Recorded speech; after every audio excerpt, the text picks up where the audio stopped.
लोगों ने मैट्रिक्स के बारे में पढ़ा, मैट्रिक्स होता क्या है। दो टाइप्स की मैट्रिक्स हमने बेसिकली बताई, पहली मैट्रिक्स रेक्टेंगुलर मैट्रिक्स और दूसरी मैट्रिक्स स्क्वायर मैट्रिक्स। और उसमें मैंने डिस्कस किया बच्चों कि रेक्टेंगुलर मैट्रिक्स किसे कहते हैं। चलिए बताइए, रेक्टेंगुलर है ना ऐसी मैट्रिक्स जिसमें नंबर ऑफ रो और नंबर ऑफ कॉलम इक्वल हो या इक्वल ना हो, बताओ। Not equal to, yes.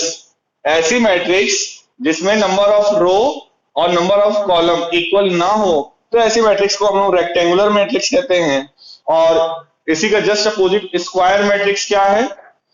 ऐसी मैट्रिक्स जिसमें नंबर ऑफ रो और नंबर ऑफ कॉलम क्या हो जाए? इक्वल हो जाए। जिसमें नंबर ऑफ रो और नंबर ऑफ कॉलम बच्चों इक्वल हो जाए, तो उस मैट्रिक्स को हम लोग बोलते हैं स्क्वायर मैट्रिक्स। क्या बोलते हैं? Square matrix. ओके, आगे बढ़ते हैं बच्चों। तो रेक्टेंगुलर मैट्रिक्स के कितने काइंड्स हमने कल बताए थे आप लोग को?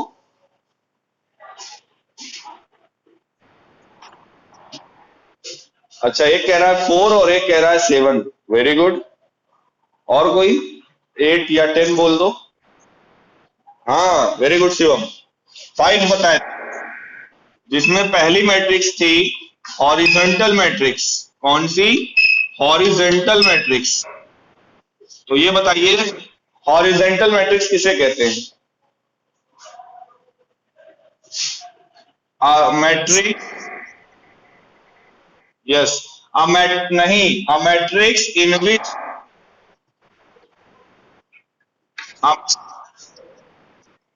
No no no, having only one row वो हॉरिजॉन्टल मैट्रिक्स नहीं, वो रो मैट्रिक्स कहलाएगी। A matrix in which number of, yes, very good Rinki. A matrix in which number of row is less than number of column. ऐसी matrix जिसमें number of row number of column से कम हो, तो उसे हम लोग बोलते हैं हॉरिजॉन्टल मैट्रिक्स। फॉर एग्जांपल, जैसे यहां पे मैं लिख रहा हूं A B C D E F. Rinki, इस मैट्रिक्स का ऑर्डर क्या है बताओ?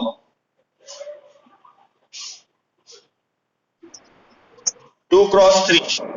अब आप बच्चों, आप लोगों को ये क्लियरली दिख रहा होगा कि यहाँ पे जो नंबर ऑफ रो है वो 2 है और नंबर ऑफ कॉलम है वो 3 है। तो हमने क्या बोला? A matrix in which number of row is less than the number of column, यानी 2 जो है 3 से छोटा है, आपको क्लियरली दिख भी रहा है। तो ऐसी मैट्रिक्स को हम लोग बच्चों क्या बोलेंगे? Horizontal matrix. ठीक है, किसी को कोई डाउट यहां पर?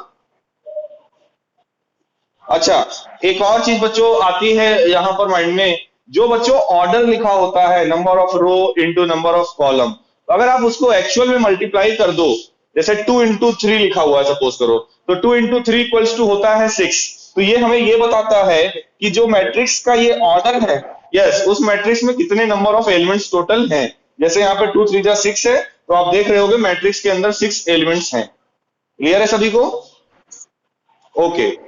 अब हॉरिजॉन्टल मैट्रिक्स के बाद जो अगली मैट्रिक्स हमने कल बताई थी वो कौन सी थी बताओ? Very good, vertical matrix. और वर्टिकल मैट्रिक्स की डेफिनेशन भी बता दो फिर, अगर आपने हॉरिजॉन्टल पढ़ लिया तो। हाँ, नहीं, अभी अभी गलत आप बोल रहे हो। कंफ्यूजन हमें आप अपने आप। हाँ, अब मैट्रिक्स, वर्टिकल मैट्रिक्स जिसे बोलते हैं, a matrix in which a matrix in which number of column is less than the number of rows। ऐसी मैट्रिक्स जिसमें नंबर ऑफ कॉलम जो है नंबर ऑफ रो से कम हो, तो उसको हम लोग बोलेंगे वर्टिकल मैट्रिक्स। एग्जांपल देखिए, यहाँ पे हम ये लिख रहे हैं क्या? A B C D E F. अब बताइए इस मैट्रिक्स का ऑर्डर क्या है? 3 क्रॉस 2। अब देखिए यहाँ पे नंबर ऑफ रो 3 है और नंबर ऑफ कॉलम 2 है, और ये दिख भी रहा है कि जो यहाँ पे नंबर ऑफ कॉलम है वो नंबर ऑफ रो से कम है। इस वजह से इस मैट्रिक्स को हम लोग बोलेंगे वर्टिकल मैट्रिक्स। तो हॉरिजेंटल मैट्रिक्स हो गई, वर्टिकल मैट्रिक्स हो गई, और अगली कौन सी मैट्रिक्स थी, कोई बताएगा तीसरे नंबर पे? Row matrix. इसकी और रो मैट्रिक्स रिंग की होती क्या है बताओ जरा तो। यस, तीसरा नंबर पे रेक्टेंगुलर मैट्रिक्स का तीसरा जो पार्ट है वो है रो मैट्रिक्स। और रो मैट्रिक्स किसे कहते हैं? A matrix which have a matrix which have only one row, only one row, केवल एक रो हो। कॉलम कितने हो उससे हमें मतलब भी नहीं है, लेकिन नंबर ऑफ रो कितना होना चाहिए? एक होना चाहिए। एग्जाम्पल, जैसे ये मैट्रिक्स मैंने लिखा है, यहाँ पे लिख दिया 1 2 3 4। बताओ जरा इस मैट्रिक्स का ऑर्डर क्या है?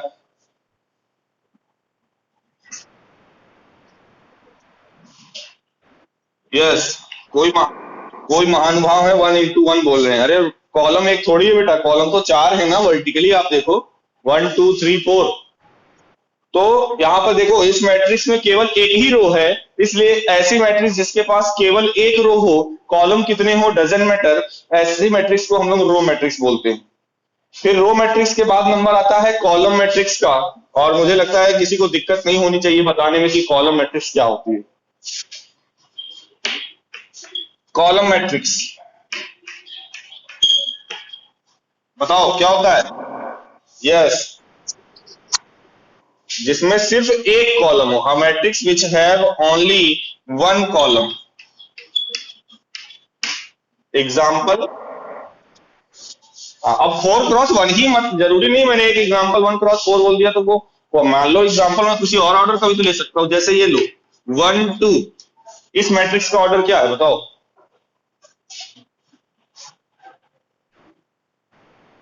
Yes, 2 cross 1। तो क्या ये कॉलम मैट्रिक्स नहीं है क्या? है ना, क्योंकि यहाँ पे भी तो नंबर ऑफ कॉलम एक ही है, तो ये हो गया कॉलम मैट्रिक्स। और रेक्टेंगुलर मैट्रिक्स का लास्ट टाइप, रेक्टेंगुलर मैट्रिक्स का लास्ट टाइप क्या है, कोई बताएगा? Zero matrix. और जीरो मैट्रिक्स को मैंने कल बताया, हाँ एक और नाम से जानते हैं, वो है नल मैट्रिक्स। और जीरो मैट्रिक्स या नल मैट्रिक्स होती क्या है? यस, लास्ट मैट्रिक्स है रेक्टेंगुलर की, जिसको हम लोग बोलते हैं जीरो मैट्रिक्स, या फिर इसको नल मैट्रिक्स भी कहा जाता है। और जीरो मैट्रिक्स या नल मैट्रिक्स का नोटेशन क्या होता है, उसको कैपिटल ओ से डिनोट करते हैं, आप ऐसा कह सकते हैं। और इसमें होगा क्या, जीरो मैट्रिक्स किसे कहते हैं? A matrix which have all entries zero. एक ऐसी मैट्रिक्स जिसकी सारी एंट्रीज जीरो हो, उसे हम लोग जीरो मैट्रिक्स या नल मैट्रिक्स कहते हैं। जैसे मान लो यहाँ पर मैंने लिख दिया 0 0 0 0 0 0, तो ये जीरो मैट्रिक्स हो गई क्योंकि इसकी सारी एंट्री क्या है? जीरो। तो ये पांचों काइंड्स हो गए किसके? रेक्टेंगुलर के। रेक्टेंगुलर थोड़ा सा आसान है और वो ज्यादा यूज में बच्चों नहीं आता। अगर आप रेक्टेंगुलर पूछे थे सर, दो टाइप आपने कल समझाए थे, एक रेक्टेंगुलर का 5 पार्ट, उधर फिर स्क्वायर का 5 पार्ट, तो उन दोनों में इंपॉर्टेंट कौन है? तो दोनों में बच्चों इंपॉर्टेंट है स्क्वायर मैट्रिक्स का पार्ट। क्यों? आगे जो आप डिटर्मिनेंट चैप्टर पढ़ते हो, तो हम लोग डिटर्मिनेंट किस मैट्रिक्स का डिटर्मिनेंट पॉसिबल है, कल मैंने ये भी बताया था कि मैट्रिक्स की कोई वैल्यू नहीं होती है, मैट्रिक्स की हम लोग वैल्यू नहीं निकाल पाते हैं, लेकिन डिटर्मिनेंट की वैल्यू निकाल पाते हैं। और डिटर्मिनेंट भी निकलता है किसी मैट्रिक्स का। तो अगर किसी मैट्रिक्स का डिटर्मिनेंट निकलता है तो किस टाइप की मैट्रिक्स का डिटर्मिनेंट निकलता है? तो उसका सही आंसर क्या होगा? केवल और केवल स्क्वायर मैट्रिक्स का ही डिटर्मिनेंट पॉसिबल है। किस मैट्रिक्स का डिटर्मिनेंट पॉसिबल है बच्चों? केवल और केवल स्क्वायर मैट्रिक्स का ही डिटर्मिनेंट हम लोग पढ़ते हैं। इसलिए अगर आप पूछोगे कि सर इन दोनों टाइप में, रेक्टेंगुलर और स्क्वायर मैट्रिक्स के टाइप में इंपॉर्टेंट कौन है, तो स्क्वायर मैट्रिक्स नो डाउट ज्यादा इंपॉर्टेंट है, और क्वेश्चंस भी उसी से मोस्टली बनते हैं। तो स्क्वायर मैट्रिक्स का जो पहला पार्ट है वो तो एकदम इजी ही है। स्क्वायर मैट्रिक्स का पहला पार्ट हमने कल बताया था सिंगल मैट्रिक्स। क्या? Single matrix. और सिंगल मैट्रिक्स क्या होती है, कोई बताए? यस, जिसके पास number of row, number of column दोनों की संख्या कितनी हो, एक हो। A matrix which have only one row and one column are called single matrix. For example आप कुछ भी ले सकते हो, जैसे यहाँ पे मैंने मैट्रिक्स का ये नोटेशन बनाया, यहाँ पे मैंने लिख दिया 3। इसका ऑर्डर क्या है, 1 क्रॉस 1। तो इस टाइप की मैट्रिक्स को बच्चों क्या बोलते हैं, सिंगल मैट्रिक्स। Single matrix. अच्छा एक चीज और ध्यान दीजिएगा, ये मैंने मैट्रिक्स में 3 लिखा हुआ है, क्या ये ऐसे हम इसको इक्वल टू 3 लिख सकते हैं क्या, कोई बताए? नहीं। अच्छा नहीं लिख सकते, तो क्यों नहीं लिख सकते, रीजन बताइए।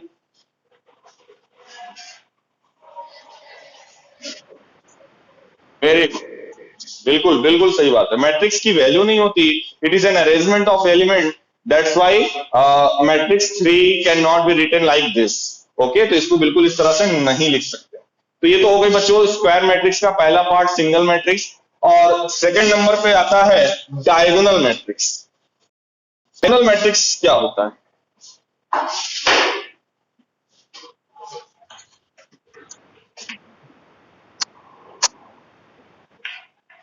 अच्छा डायगोनल को छोड़कर, a square matrix, a square matrix which have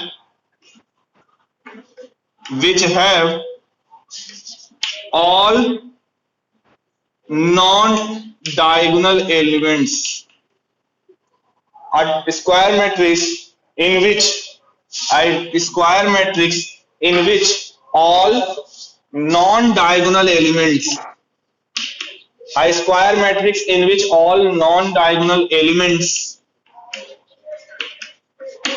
are zero, a square matrix in which all non-diagonal elements are zero is said to be diagonal matrix.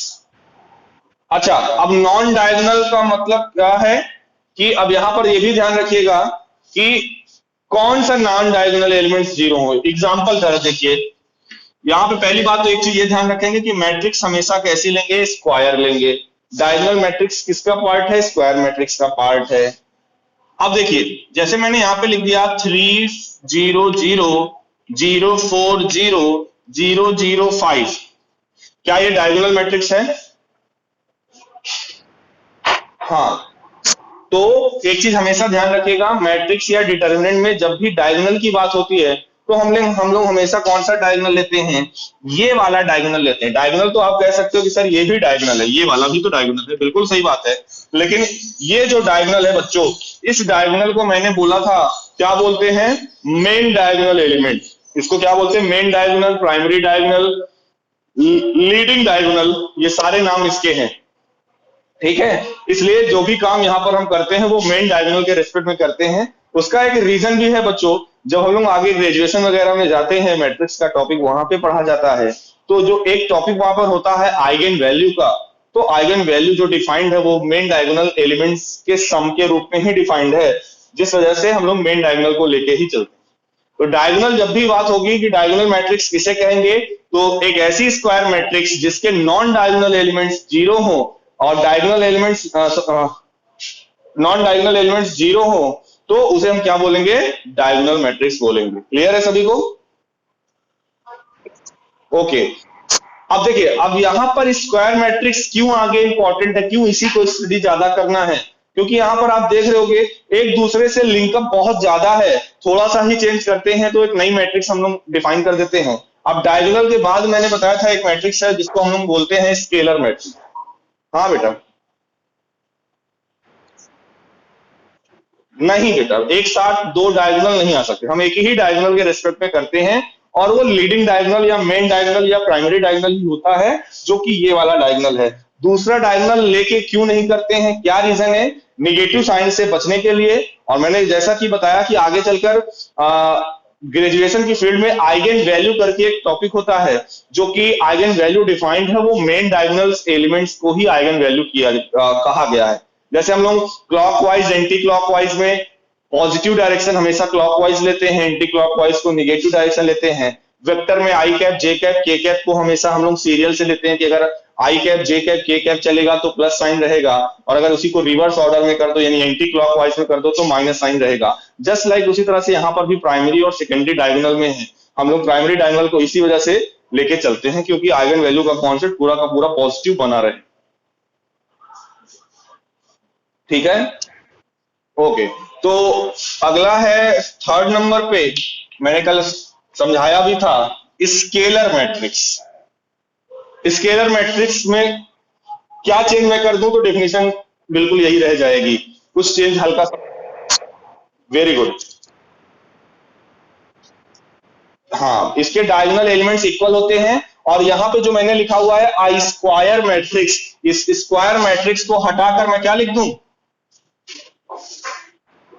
Yes, a diagonal matrix, a diagonal matrix in which all diagonal elements are same. A diagonal matrix in which all diagonal elements are same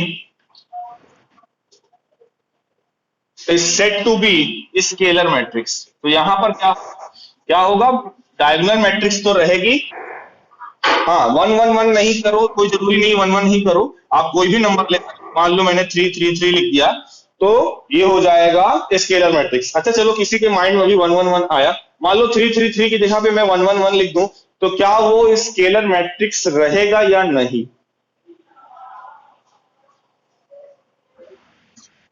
रहेगा भाई, बिल्कुल, हाँ बिल्कुल रहेगा, क्योंकि वो definition को तो फॉलो कर ही रहा है ना। स्केलर मैट्रिक्स की डेफिनेशन हमने बोली, आ डायगोनल मैट्रिक्स एक ऐसी डायगोनल मैट्रिक्स जिसके प्राइमरी डायगोनल एलिमेंट सेम हो, बस बात खत्म। वो 1 हो, 10 हो, 100 हो, doesn't matter.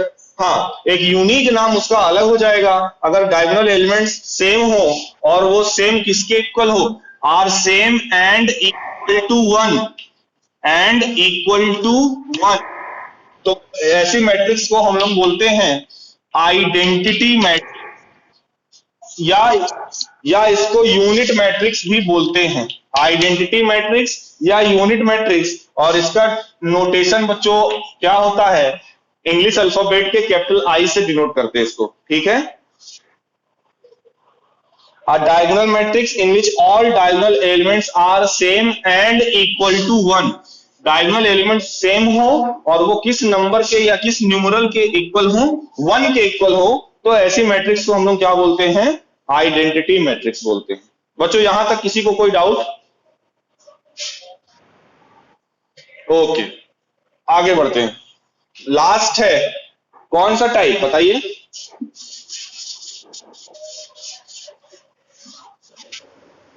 Yes, triangular matrix. क्या होता है triangular matrix?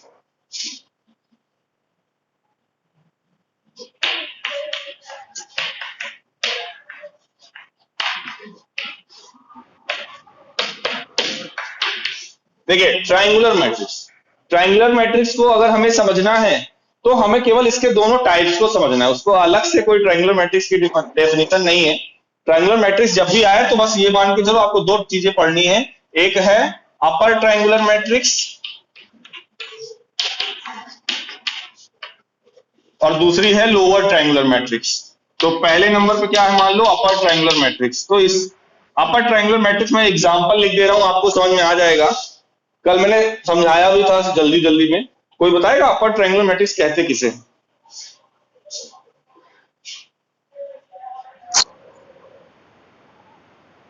Very good.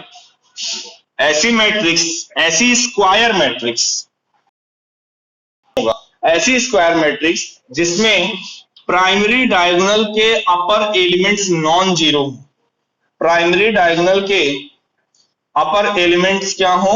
Non zero हो, और उसके नीचे के एलिमेंट्स क्या हो? जीरो हो। आप देख रहे हो यहाँ पे प्राइमरी डायगोनल ये है, इसके ऊपर के एलिमेंट्स नॉन जीरो हैं और नीचे के एलिमेंट्स जीरो हैं, तो ऐसी मैट्रिक्स को हम लोग बच्चों क्या बोलते हैं? Upper triangular matrix. क्लियर है?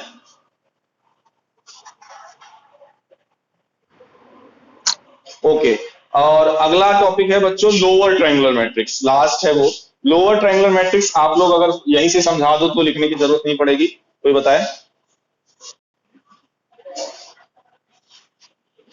बताइए लोअर ट्रायंगुलर मैट्रिक्स क्या होती है?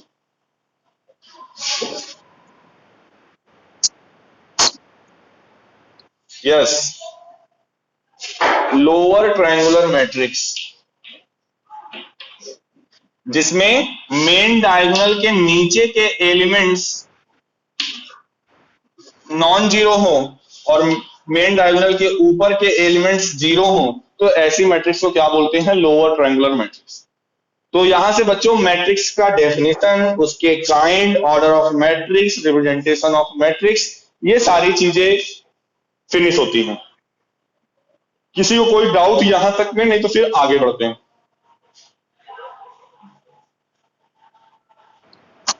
ओके, चलिए कुछ क्वेश्चंस पे आते हैं और उस टाइप के क्वेश्चन आपको एक्सरसाइज में भी मिलेंगे। थ्योरेटिकल कॉन्सेप्ट स्टार्टिंग का तो लगभग लगभग यहां से खत्म होता है।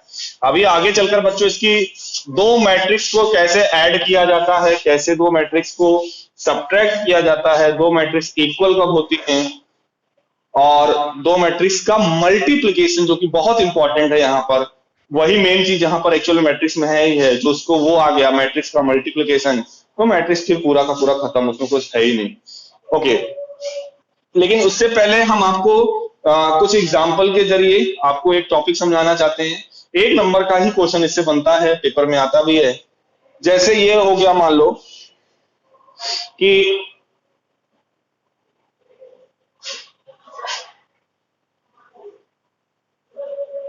इफ अ मैट्रिक्स, एक मान लो मैं क्वेश्चन लिख रहा हूं,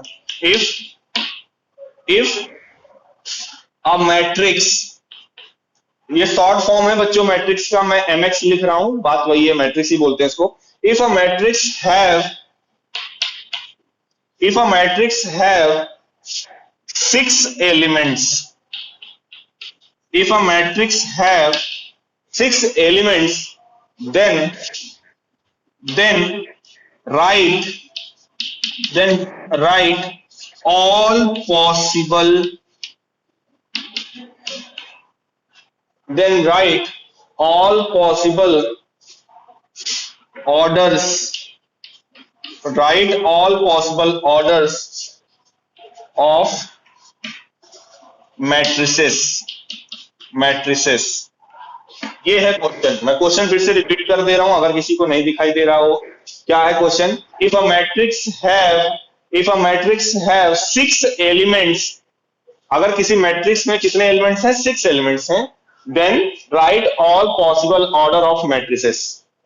कोई बताएगा?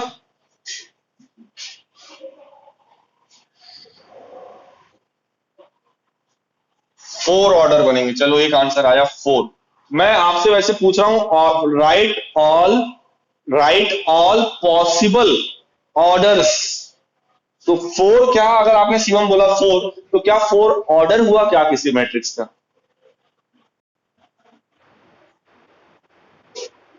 हाँ, एक सेकंड। 2 क्रॉस 3, बिल्कुल सही बोला आपने। 3 क्रॉस 2, फिर आगे बोलिए। 1 क्रॉस 6, 6 क्रॉस 1, और कोई पॉसिबल ऑर्डर? तो यही 4 ऑर्डर हैं पॉसिबल। और यानी अगर ये पूछा जाए कि टोटल कितने ऑर्डर, कितने ऑर्डर की मैट्रिसेस पॉसिबल हैं, नंबर ऑफ मैट्रिसेस पूछे तो यस आंसर होगा 4। 4 मैट्रिसेस बन सकती, डिफरेंट डिफरेंट ऑर्डर की, लेकिन सभी में नंबर ऑफ एलिमेंट 6 ही होंगे। तो इसका क्या कोई तरीका है? आप जैसे मैं शिवम आपसे ही पूछूं, आपने बताया sir 2 cross 3, 3 cross 2, 1 cross 6, 6 cross 1, ये तो मैंने जानबूझ के छोटा एलिमेंट लिया 6। मान लो मैं 216 एलिमेंट ले लेता, तरीका क्या है ऑर्डर पता करने का कि कितने पॉसिबल ऑर्डर बनेंगे? बोलो शिवम।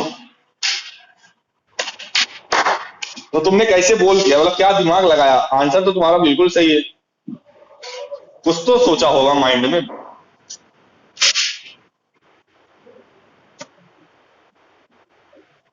अच्छा, बोर्ड में बेटा ये 1 नंबर का क्वेश्चन है, मैं सभी को क्लियर कर दूं, ये 1 नंबर का क्वेश्चन है बोर्ड में, और मैक्सिमम चांसेस है आने के, आता भी है ये क्वेश्चन।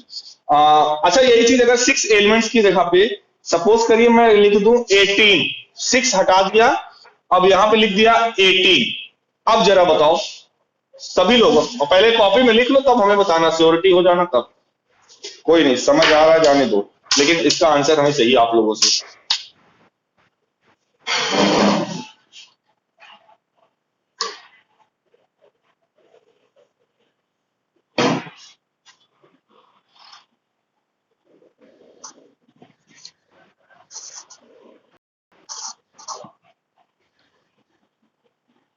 क्वेश्चन तो समझ में आ ही रहा होगा ना।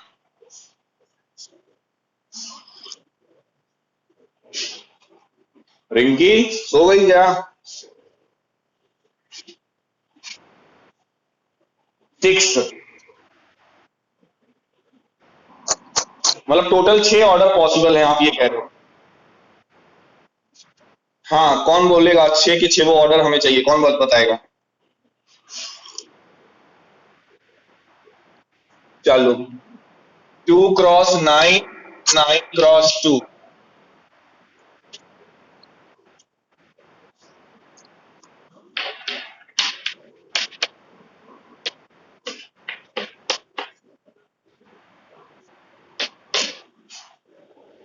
और कोई पॉसिबल है? क्यों शिवम, सही है? तो इसमें तरीक यस यस यस यस, यही मैं निकलवाना चाहता था आपसे कि बेटा नंबर 6 हो, 18 हो, 216 हो, उससे मतलब नहीं है। हम फैक्टर से करते हैं। 18 है तो जैसे सबसे पहले क्या कर लो, 18 के फैक्टर्स लिख लो। 18 के फैक्टर्स क्या क्या होंगे? 1 2 3 6 9 और 18। बस अब आपको ये पता है कि इसके फैक्टर्स है, अब आप आपस में इनका कॉम्बिनेशन बना लो। 6 पॉसिबिलिटीज, यहाँ पर 6 फैक्टर आपको दिख रहे हैं, सारी पॉसिबिलिटीज को ले लो। ध्यान ध्यान ध्यान ये देख या ध्यान ये रखना है कि बस एक नंबर ऑफ।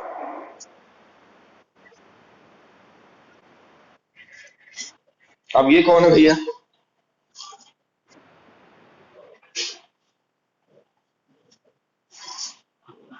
श्वेता। चलो खैर, कवर ओवर यहाँ लगाते हैं। तो ये क्वेश्चन समझ में आया सभी को?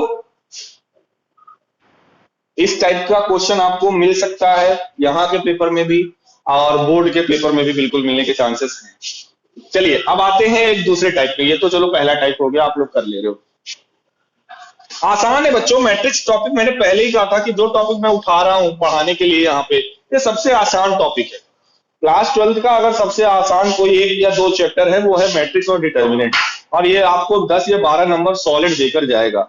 जिसकी मैथमेटिक्स वीक है, कमजोर है, एवरेज है, ये उनके लिए भी। खैर आगे बढ़ते हैं।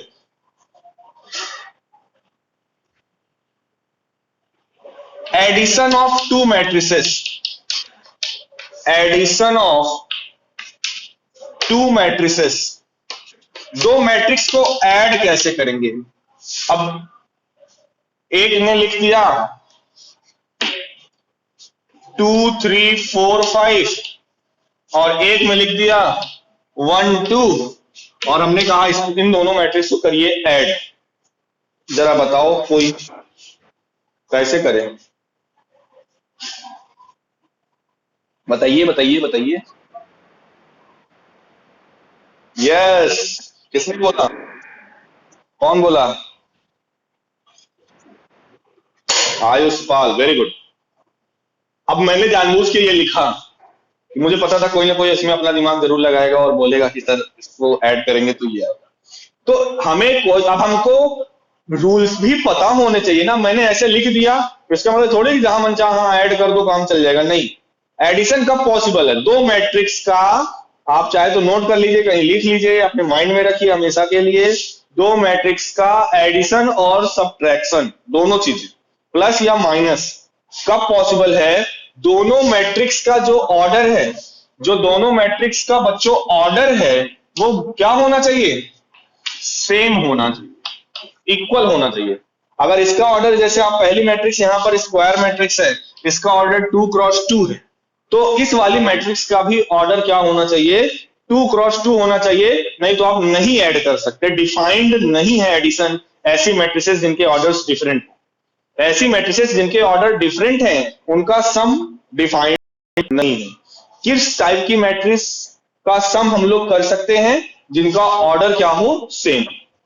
तो यहां पर 1 2 लिखा हुआ है। हाँ, अब जैसे स्क्वायर, अब जो रेक्टेंगुलर भी हो सकती है, जरूरी नहीं है वो स्क्वायर के लिए ही है केवल, ये रेक्टेंगुलर पे भी लागू होता है। अगर एक 2x3 की मैट्रिक्स है तो अगली मैट्रिक्स भी 2x3 की होनी चाहिए एडिशन और सब्ट्रैक्शन के लिए। चलो मैं 2x3 ही कर दे रहा हूं, आपके माइंड में ये ना बैठ जाए कि केवल और केवल स्क्वायर मैट्रिक्स में ही ये पॉसिबल है।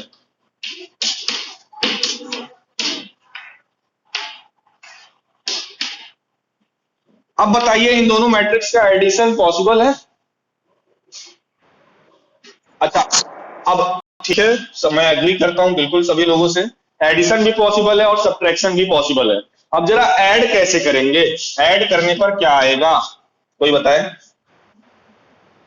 यस, करस्पॉन्डिंग एलिमेंट्स को ऐड करते, जैसे पहली मैट्रिक्स का पहला एलिमेंट 2 है और दूसरी मैट्रिक्स का पहला एलिमेंट 1 है, और इन दोनों को क्या करेंगे, प्लस बीच में लगा हुआ है तो प्लस करेंगे, माइनस लगा होता तो माइनस करते। तो यहां पर ये हो जाएगा 3 5 9 8 6 7।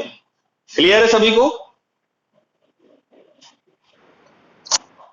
तो दो मैट्रिक्स को ऐड और सब्ट्रैक्ट करने के लिए उन दोनों मैट्रिक्स का ऑर्डर सेम होना चाहिए। और ऐड कैसे करते हैं, करस्पॉन्डिंग एलिमेंट्स को सम करते हैं, और जो रिजल्टेंट मैट्रिक्स आती है उसका भी ऑर्डर वही होता है जो ऊपर की मैट्रिक्स का ऑर्डर रहता है।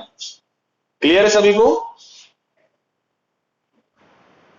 ओके, अब बच्चों आगे है तो आपकी, अगर बुक की बात करें तो एक आध दो एक्सरसाइज आगे है, बट मैं यहीं पे प्लस और माइनस डिस्कस कर दिया, तो मैं मल्टीप्लिकेशन भी बच्चों यहीं पे डिस्कस करना चाहता हूं कि मल्टीप्लिकेशन ऑफ मैट्रिक्स कब पॉसिबल है। और मैंने पहले ही बोला अभी थोड़ी देर पहले कि सबसे इंपॉर्टेंट है मैट्रिक्स में सीखना multiplication of matrix, multiplication of matrix. तो मल्टीप्लिकेशन ऑफ मैट्रिक्स, हाँ जी,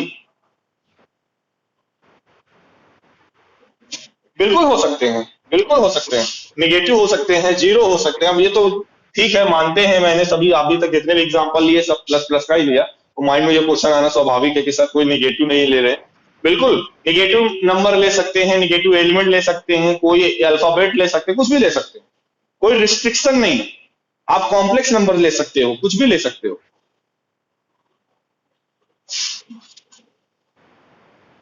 ये जो मैं बताने जा रहा हूं ये बहुत इंपॉर्टेंट है, और मैं चाहूंगा इसको चाहे तो नोट करिए और माइंड में तो जरूर इसको रखिएगा। वाइवा वगैरह में पूछा जाता है ये क्वेश्चन, और तो अक्सर पूछा जाता है ये चीज, क्योंकि बच्चों से जब पूछते हैं कि बेटा बताओ कौन सा टॉपिक तैयार है, तो पहला यही बोलते हैं सर मैट्रिक्स मुझे तैयार है, मैट्रिक्स से कुछ भी पूछिए, क्योंकि वो सबसे आसान रहता है सभी के लिए। और बोर्ड के पेपर में भी इससे एक लॉन्ग, मैंने पहले ही बता दिया कि एक लॉन्ग आना 5 नंबर का फिक्स है, और कुछ छोटे छोटे क्वेश्चन हैं। तो ये मैट्रिक्स पूरी की पूरी डिपेंड करती है, टिकी हुई है किसमें, मल्टीप्लीकेशन पे। एडिशन और सब्ट्रैक्शन तो मेरे ख्याल से आप खुद ही बता दे रहे हो अभी कि सर ऐसे ऐड करते हैं, सर ऐसे सब्ट्रैक्ट करते हैं, सर दोनों मैट्रिक्स का ऑर्डर सेम होगा तभी ऐड कर पाएंगे, नहीं तो नहीं कर पाएंगे। इतना क्लास 12 में आकर यही पढ़ना था तो बिट मैट्रिक्स चैप्टर दिया क्यों? तो अब आते हैं मल्टीप्लीकेशन ऑफ मैट्रिक्स पे, बहुत इंपॉर्टेंट टॉपिक है।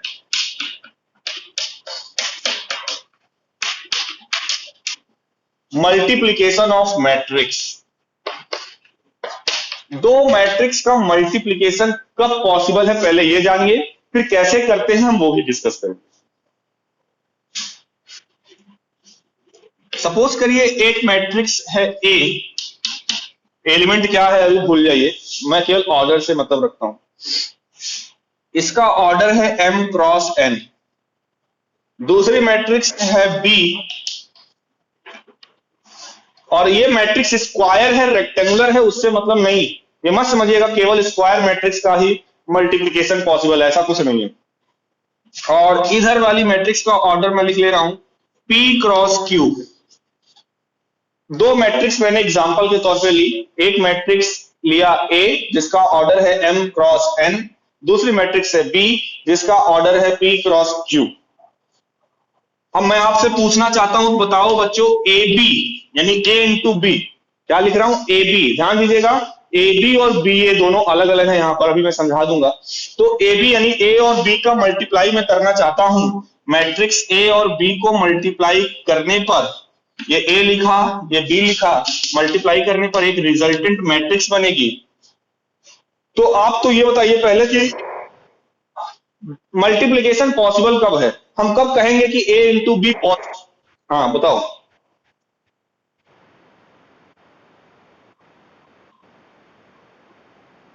एक्सीलेंट बेटा, एक्सीलेंट, एकदम सही आपने बोला। और बस यही मैं समझाना चाहता था कि दो मैट्रिक्स का मल्टीप्लिकेशन कब पॉसिबल है, कब पॉसिबल है जब पहली मैट्रिक्स का कॉलम क्या, व्हेन कॉलम ऑफ, हाँ, column of matrix A is equals to the, यहां पे नंबर ऑफ कॉलम लिख सकते हो आप, number of column of matrix A is equal to the number of row of matrix B. मतलब ये अगर यहां पे बात किया जाए तो that is n is equal to P, n और p क्या हो, सेम हो, m और p। देखो n यानी पहली मैट्रिक्स का कॉलम और दूसरी मैट्रिक्स का रो सेम होना चाहिए, तभी मल्टीप्लाई पॉसिबल है, नहीं तो नहीं। ठीक है, m और q ये क्या है, डजंट मैटर। मल्टीप्लिकेशन पॉसिबल है या नहीं, उसके लिए केवल हमें यह देखना है कि पहली मैट्रिक्स का कॉलम और दूसरी मैट्रिक्स का रो, पलटिएगा नहीं कि सर पहली मैट्रिक्स का रो दूसरी मैट्रिक्स का कॉलम, बिल्कुल नहीं। जो आप मल्टीप्लिकेशन ए इंटू बी चाहिए तो पहले आप ए का कॉलम देखो फिर बी का रो देखो, दोनों सेम है तो यस ए बी पॉसिबल है। अगर बी ए पूछता है, बी इंटू ए पूछता है, तो पहले आप बी का कॉलम देखोगे फिर ए का रो देखोगे और वो दोनों सेम होगा, तब आपका मल्टीप्लिकेशन पॉसिबल है। ये क्लियर हुआ सभी को, दो मैट्रिक्स का मल्टीप्लिकेशन कब पॉसिबल है। अच्छा, एक और चीज यहां पर फिर आती है, ठीक है मल्टीप्लिकेशन पॉसिबल है सर, यहां तक तो समझ में आया, जो रिजल्टेंट मैट्रिक्स बनेगी उसका ऑर्डर क्या हो। जैसे मैंने